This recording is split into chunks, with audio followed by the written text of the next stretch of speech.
রাসূলরা কি তোমাদের কাছে দাওয়াত নিয়ে আসে নাই? তারা বলবে বালা এসেছে, তো গ্রহণ কেন করো নাই? এবার তারা বলবে প্রহরীদেরকে ডাক দিয়ে লাভ নাই, উদউ মালিকা, জাহান্নামের দারোগা মালিককে ডাক দাও। ওয়ানাদাউ ইয়া মালিকুল ইয়াকদি আলাইনা রাব্বুক, জাহান্নামের দারোগা মালিককে ডাক দিবে, ডাক দিয়ে বলবে ও মালিক, আল্লাহরে বলো আল্লাহ যেন আমাদেরকে মৃত্যু দিয়ে দেয়। জাহান্নামের দারোগা মালিককে যখন তারা ডাক দিবে, মালিক তাদের ডাকে সাড়া দিবে। ইমাম আহমদ বলেন রুবিতু আন্না বাইনা দুআইহিম ওয়া বাইনা ইজাবাতি মালিকিন ইয়াহুম আলফাআম, হয় মালিক তাদের ডাকে সাড়া দিবে 1000 বছর পর। ডাক দিবে মালিক 1000 বছর পর। জাহান্নামের দারোগা মালিক বলবে বলো কি বলবা? 1000 বছর পর বলবে কি বলবা বলো। আল্লাহ আমাদেরকে হেফাজত করেন। তারা বলবে আল্লাহরে বলো আল্লাহ যেন আমাদেরকে মরণ দিয়ে দেয় জাহান্নামে। মালিক বলবে ইন্নাকুম মাকিসুন, চুপচাপ আযাব ভোগ করো।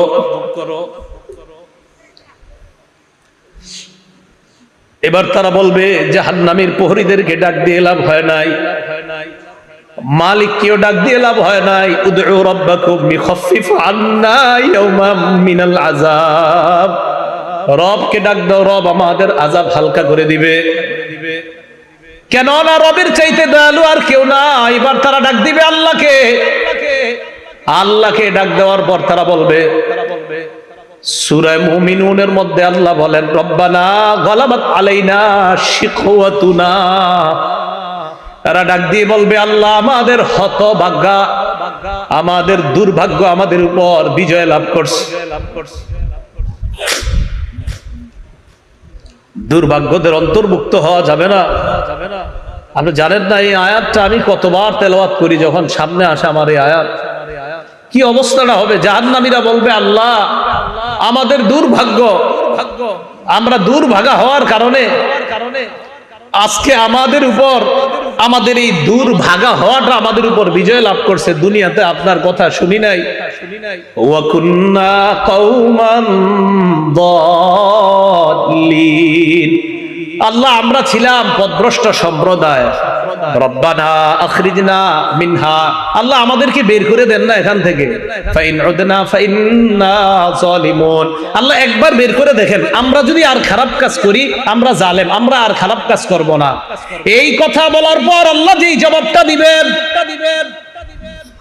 আল্লাহ বলবেন ইখসাউ ফিহা ওয়ালা তুকাল্লিমুন,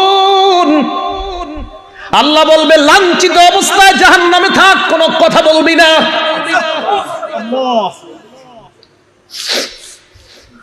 রব বলবে কথা বলবি না, চুপচাপ থাক, চুপচাপ থাক। দয়াময় রব বলবে কথা বলবি না, চুপচাপ থাক, চুপচাপ থাক। আমি তোমাদেরকে কি সতর্ক করি নাই? আপনারা জানেন যে ফেরেশতারা এটা বলছে, এটা বলছেন আল্লাহ যখন বলবে লাঞ্ছিত অবস্থায় চুপচাপ, কোনো কথা বলবি না। বহুত পেরেশানির মধ্যে পড়ে যায় আয়াত যখন পড়ি। রব যখন বলবে কোনো কথা নাই, কি অবস্থা হবে।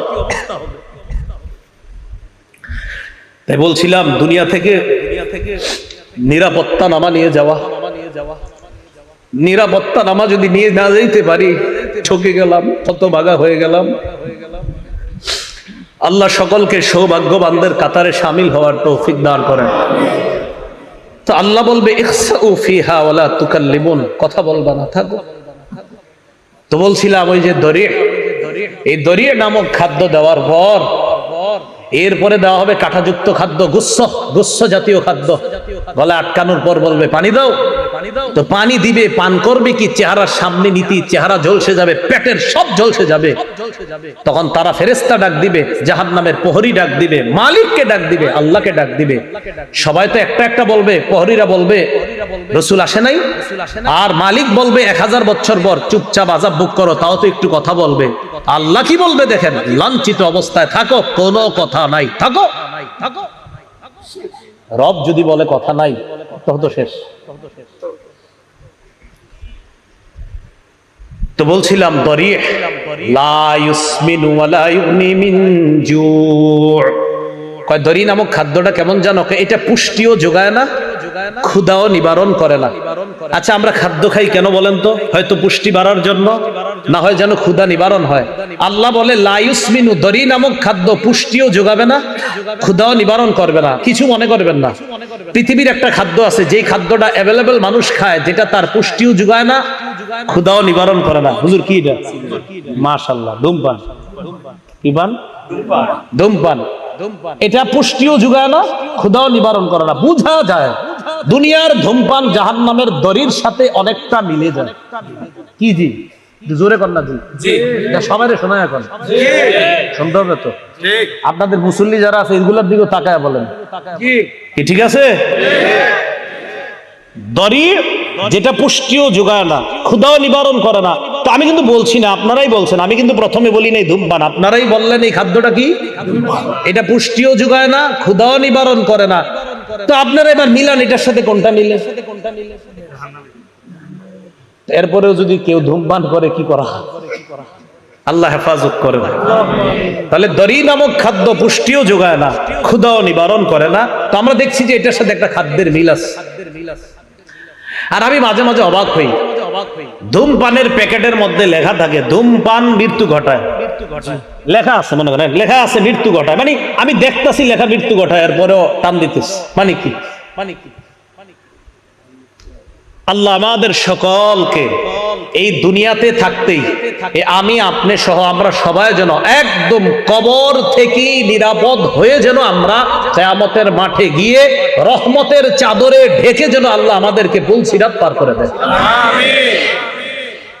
তাহলে এতক্ষণ জানলাম আমরা এমন কিছু চেহারা, যেই চেহারাগুলা নিচে থাকবে, যেই চেহারাগুলার ভয়ঙ্কর অবস্থা হবে, জাহান্নামে যাবে, এরকম হবে। এবার আল্লাহ কি বলে দেখেন, কিছু চেহারা থাকবে নিয়ামতে পরিপূর্ণ। আলহামদুলিল্লাহ, আল্লাহ আপনি আমাদেরকে ওই চেহারাওয়ালা বানায়া দেন। লিসাইহা রাদিয়া, আগের চেহারাওয়ালাদেরকেও আল্লাহ বলছে দুনিয়ার মধ্যে তারা গুনাহের কাজ করছে, কষ্ট করার কারণে কিয়ামতের ময়দানে তারা ক্লান্ত।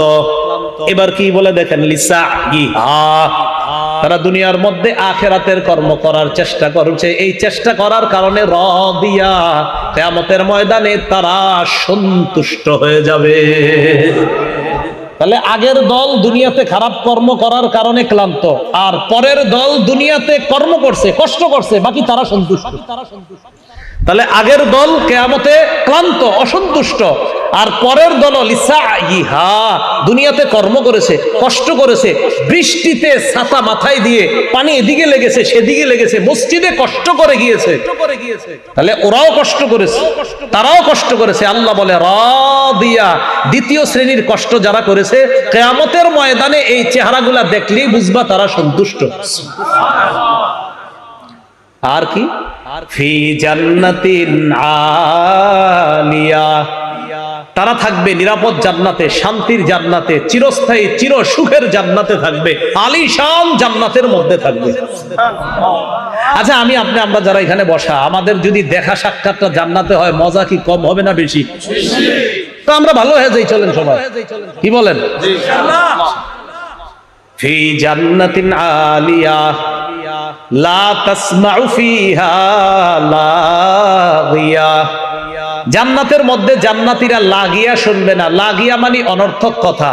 ইমাম বুখারী ব্যাখ্যা করেছেন 7 মাহ জান্নাতের মধ্যে জান্নাতীরা কোনো গালি গালাজ শুনতে পাবে না। দুনিয়াতে আমরা অনেক কিছু শুনছি, ইমাম সাহেবরা শোনে, খতিবরাও শোনে, মাদ্রাসার মুতামিম সাহেবরাও শোনে, কত মানুষের কত কথা শোনে। ইনশাআল্লাহ হুজুররা একটু নিশ্চিত থাকেন, একটু কষ্ট করেন, জান্নাতে অন্তত এই গালি গালাজ শুনতে হবে না। সুবহানাল্লাহ, লা তাসমাউ ফিহা লাগিয়া, জান্নাতের মধ্যে অনর্থক কোনো কথা থাকবে না, কোনো অনর্থক কথা শোনা যাবে না। কত সুন্দর কথা হবে জান্নাতে, সে আলোচনা আমি পুরোটা করছি না। সর্বশেষ জান্নাতি যেই মানুষটা, এই মানুষটা আল্লাহরে সর্বশেষ তখন যখন তাকে জান্নাত থেকে বের করবে, এবার আমার একটা আলোচনা আছে, দেখবেন লম্বা আলোচনা আছে সর্বশেষ জান্নাতির নিয়ে।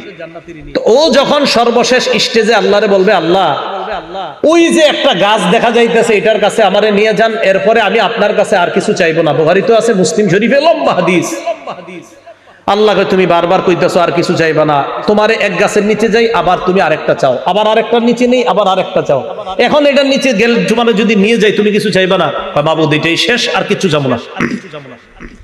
তা আল্লাহ তারে নিয়ে গেছে কোথায়? জান্নাতের একদম দরজার সামনে একটা গাছ।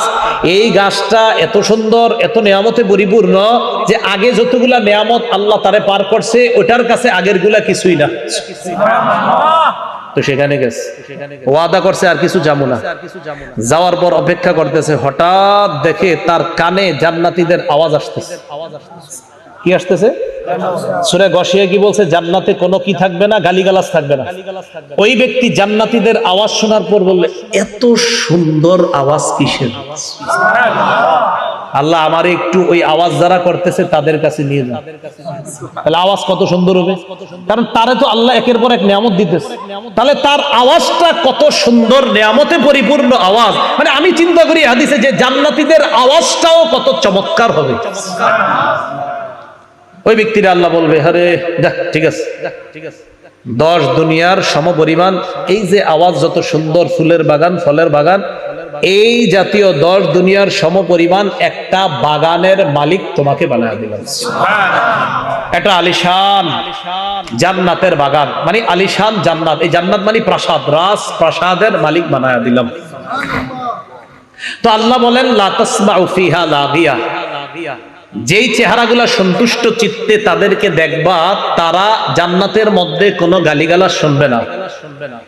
লা তাসমাউ ফিহা লাগিয়া ফিহা আইনুন জারিয়া, সেখানে তাদের জন্য থাকবে প্রবাহমান ঝর্ণা, যেই ঝর্ণা থেকে দুধের নহর প্রবাহিত হবে, মধুর নহর প্রবাহিত হবে। হাদিসের মধ্যে আসছে, রাসূল বলেন, তুফাজ্জারু আনহারুল জান্নাহ মিন তাহতি তিলাল আও মিন তাহতি জিবালিল মিসকি, কয় মেশক আম্বর থেকে জান্নাতের নহরগুলা জান্নাতীদের বালাখানার নিচ দিয়ে প্রবাহিত হবে। কক্সবাজার দেখলে মন চায়নি মাঝে মাঝে, কিন্তু টাকা পয়সা তো কম, মন চায় কিন্তু আপনাদের সবার। কিন্তু যে হুজুর এই জায়গায় গেলে গুনাহ হয়, কেমনে যাবো? এই যান না, দরকার নেই। জান্নাতে যখন যাবেন একবার, আপনি এনে বসবেন, আপনার বিবি আর একটা বৈশা, দুজন আনন্দ উল্লাস করবেন, আর দেখবেন নহর প্রবাহিত হচ্ছে। আমাদের আনন্দ তো সেখানে হবে, এখানে না, ইনশাআল্লাহ। আল্লাহ বলেন, ফিহা আইনুন জারিয়া, প্রবাহমান ঝর্ণা থাকবে।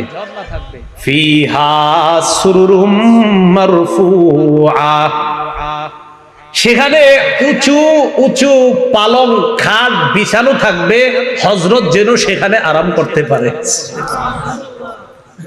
কেমন উঁচু? তাফসীরের কিতাবের মধ্যে আসছে যে সেখানে ইযা আরাদা ওয়ালিয়ুল্লাহি আইয়াজলিসা আলা তিলকা সুরুরি তাওয়াদাত লাহু, আল্লাহর বন্ধুরা, আল্লাহর ওলিগণ যখন ওই খাটের মধ্যে উঠতে চাইবে, খাট তো উঁচু, খাট তার জন্য নত হয়ে যাবে, জি হযরত আসেন আমার মধ্যে বসেন। তাওয়াদাত লাহু ফিহা সুরুরুম মারফুআতু ওয়া আকওয়াবুম মাওদুআ। তো খাটে বসবেন, বসার পর দুনিয়াতে তো বিভিন্ন জন তারা বিভিন্ন মত টান দিছে যে ভাবসাব, আল্লাহ পাক রব্বুল আলামিন তো আপনাকেও দিবে যে তুমি তো দুনিয়াতে এই মদ টদ ছুঁয়েও দেখো নাই, তোমাকেও সেখানে শরাবান তাহুরা পরিবেশন করে গ্লাসের মধ্যে ওই শরাব দিয়ে, ফিহা আকওয়াবুম মাওদুআ, তোমার সামনে ওই শরাবান তাহুরা যুক্ত ওইটা পরিপূর্ণ গ্লাসগুলা তোমার সামনে সাজানো থাকবে। নাও তুমি আর তোমার বিবি পান করতে থাকবে। এজন্য বলছি, একবার চলেন, কষ্টে কোনো মতে যাই, তাই গুনাহ করা যাবে না, ঠিক আছে না? ইনশাআল্লাহ গুনাহ আজকে থেকে ছেড়ে দেব ইনশাআল্লাহ। কালকে এই মুহূর্তে আমি যে কবরে থাকতে পারি, আপনি কবরে থাকতে পারেন, তো কি দরকার আছে? যেহেতু মরে যাবই, তো কষ্ট কোনো মতে গুনাহ থেকে বাঁচি, বাস গুনাহ থেকে বাইচা মরবো ইনশাআল্লাহ। মানুষ মনে করতে পারে, আচ্ছা আল্লাহ কি এগুলো দিবে? মনে করতে পারে যে এত বড় বড় খাট, পালং ইত্যাদি। তা আল্লাহ বলে, মিয়া চিন্তা করো না, আফালা ইয়ানজুরুনা ইলাল ইবিলি কাইফা খুলিকাত, তারা কি দেখে না ওটের দিকে? ওট কিভাবে সৃষ্টি করা হয়েছে, একটু ওটের দিকে দেখে না? ওয়া ইলাস সামাই কাইফা রুফিআত, আকাশের দিকে তাকায় না আকাশ কিভাবে উঁচু করে রাখা হয়েছে। আচ্ছা একটু খুঁজি আমরা দেখি কোথায় খাম্বা আছে আকাশের, আসেনি না? খোঁজেন না একটু, আমরা দেখি আসেনি খাম্বা, নাই তো এইভাবে রইছি কেমন? এটা জোরে বলেন, কে রাখছে? কে রাখছে এইভাবে? আল্লাহ বলেন ওয়া ইলাস সামাই কাইফা রুফিআত, আরে খুঁটি ছাড়া আসমান যদি আমি এইভাবে রাখতে পারি, আর তোমাদেরকে এই নিয়ামতে পরিপূর্ণ জান্নাত দেওয়া তো আমার কাছে কোনো ব্যাপার না। ওয়া ইলাল জিবালি কাইফা নুসিবাত, খুব মন দিয়ে এই জায়গাটা বুঝেন, ওলামা হযরত আছেন। প্রথমে ওটের কথা বলছে, পরে আকাশের কথা, পরে পাহাড়ের কথা। কেন আগে ওটের কথা কেন? ওটের উপরে বৈশা, যখন আপনি ওটের উপরে বসবেন, বৈশাই একটু তাকান, আসমান দেখা যায়। ওট যখন চালাবেন, ওট সাধারণত পাহাড়ি অঞ্চলে চালানো হয়, আশেপাশে তাকায় দেখেন পাহাড়। তাই আল্লাহ বললেন তারা কি ওটের দিকে তাকায় না? আরবের মানুষগুলা তো ওটের উপরে বৈশা, এরপরে কি আকাশের দিকে তাকায় না? আসমান খুঁটি ছাড়া। আচ্ছা ঠিক আছে, চলতে চলতে ওয়াইলাল জিবালি, তারা কি পাহাড়ের দিকে তাকায় না? কাইফা মুসিবাত, কিভাবে পাহাড়টা স্থাপন করা হয়েছে। আচ্ছা তারা যে জমিনের উপর চলতেছে, ওয়াইলাল আরদি কাইফা সুতিহাত, জমিনের দিকে তাকায় না যে জমিনটা কিভাবে বিছিয়ে রাখা হয়েছে, আমি আল্লাহ বিছিয়ে দিলাম। আর ওই বিছানো জমিনের উপর তো তুমি ওটের মধ্যে আরোহণ করে আসমান আর পাহাড়গুলা দেখতে পাচ্ছ। তো এইগুলা দেখে তুমি কি বুঝো না আমি যে জান্নাত দিব? এরপরে আল্লাহ বলেন ফাযাক্কির, তো নবীজি সাল্লাল্লাহু আলাইহি সাল্লাম একটু চিন্তিত, আহারে আমি এত দাওয়াত দেই, কাফেররা কেন গ্রহণ করে না? কথার কথা। যেমন আজকে আপনারা আমি চাইছি যে এমন ভাবে বুঝাই যেন আজকে থেকে আর কেউ গুনাহ না করেন। তো এরপরেও যদি কালকে গুনাহ করেন হইতে পারে কষ্ট লাগবে, আহারে এত ভাবে কইলাম এরপরে গুনাহ করে। তো নবীজি দাওয়াত দেয়, এরপরে অনেকে দাওয়াত গ্রহণ করে না, কষ্ট লাগে যে আমি এত করে বুঝাই গ্রহণ করে না কেন? আল্লাহ বললেন ফাযাক্কির, নবী আপনার কাজ আপনি শুধু ওয়াজ করতে থাকেন। সুবহানাল্লাহ, আপনার কাজ ফাযাক্কির, আপনি শুধু ওয়াজ করতে থাকেন। ইন্নামা আনতা মুযাক্কির, আপনি উপদেশ দিতে থাকেন, আপনি ওয়াজ করতে থাকেন, আপনি শুধু ওয়াজকারী, শুধু উপদেশ দাতা। লাস্তা আলাইহিম বিমুসাইতির, আপনি তাদেরকে জোর করে কিছু মানাবেন আমি এই জন্য আপনারে পাঠাই নাই। আপনার কাজ শুধু বলা, গ্রহণ করবে না না করবে এটা আপনার দায়িত্ব না, আপনি শুধু ওয়াজ করা খাস। লাস্তা আলাইহিম বিমুসাইতির, আপনি তাদের উপর নিয়ন্ত্রক নন, আপনি তাদের উপর বাধ্য না, আপনি তারা গ্রহণ করতেই হবে। আপনার কাজ ওয়াজ করা। বলেন আপনার কাজ কি? তো এখন যদি এই যুগে কেউ বলেন হুজুর এত ওয়াজ করেন কি লাভ? এত ওয়াজ করেন আসেনি, আমাদের কাজ কি? শুধু পৌঁছায় দেওয়া। খতিব সাহেবের কাজ কি? শুধু আর দোয়া করা। হ্যাঁ, দোয়া করা যে আল্লাহ কবুল যেন করে, আল্লাহ মানুষগুলা যেন কথাগুলা মানে, আল্লাহ মানুষগুলা যেন কথাগুলা মানে, বাস এতটুকু কাজ। বাকি হেদায়েত সে পাবে না না পাবে এটা আল্লাহ। তো আল্লাহ বলেন ইল্লা মান তাওয়াল্লা ওয়া কাফার, যে ব্যক্তি আপনার দাওয়াত গ্রহণ না করে মুখ ফিরিয়ে নিবে, ওয়া কাফার, আর কুফরি করবে, ফায়ুআযিবুহুল্লাহুল আযাবাল আকবার, আল্লাহ তাকে বড় আযাব দিবে, বড় শাস্তি দিবে। ইন্না ইলাইনা ইয়াবাহুম, তাদের সবাইকে জানায়া দেন আমার কাছেই সকলে ফিরে আসতে হবে। সুম্মা ইন্না আলাইনা হিসাবাহুম, এরপর আমার দায়িত্ব তাদের হিসাব নেওয়া, আমি আল্লাহ তাদের হিসাব নিব। মনে রাখবেন ভাই, রাসূলুল্লাহ সাল্লাল্লাহু আলাইহি ওয়াসাল্লাম বলেন মান হুসিবা উযিবা, হিসাব যদি পুঙ্খানু নিয়ে নেওয়াই হয় শাস্তি থেকে কেউ রেহাই পাবে না। আল্লাহ আমাদের সকলকে সূরা গাশিয়ার যে কথাগুলা, মূল কথাগুলা, আমাদের আজকের মূল আলোচনা যেটা জানলাম, সূরা গাশিয়ায় আমরা মোটামুটি ভাবে বিস্তারিত ভাবে দুই শ্রেণীর কথা জানলাম। এক শ্রেণী জাহান্নামী, আরেক শ্রেণী জান্নাতি। জাহান্নামীদের চেহারাগুলা বড় ভয়ঙ্কর পরিস্থিতির সম্মুখীন হবে, জান্নাতীদের চেহারাগুলা বড় হাস্যোজ্জ্বল হয়ে যাবে। জাহান্নামীরা দরি নামক ভয়ঙ্কর এক খাদ্যের সম্মুখীন হবে, জান্নাতীরা আলিশান জান্নাতে প্রবেশ করে শারাবান তাহুরা সহ বিভিন্ন নেয়ামতের সম্মুখীন হবে। আল্লাহ আমাদের সকলকে সৌভাগ্যবান তথা জান্নাতীদের অন্তর্ভুক্ত যেন দুনিয়াতে থেকেই নামটা লিখিয়ে যেতে পারি, আল্লাহ তৌফিক দান করেন।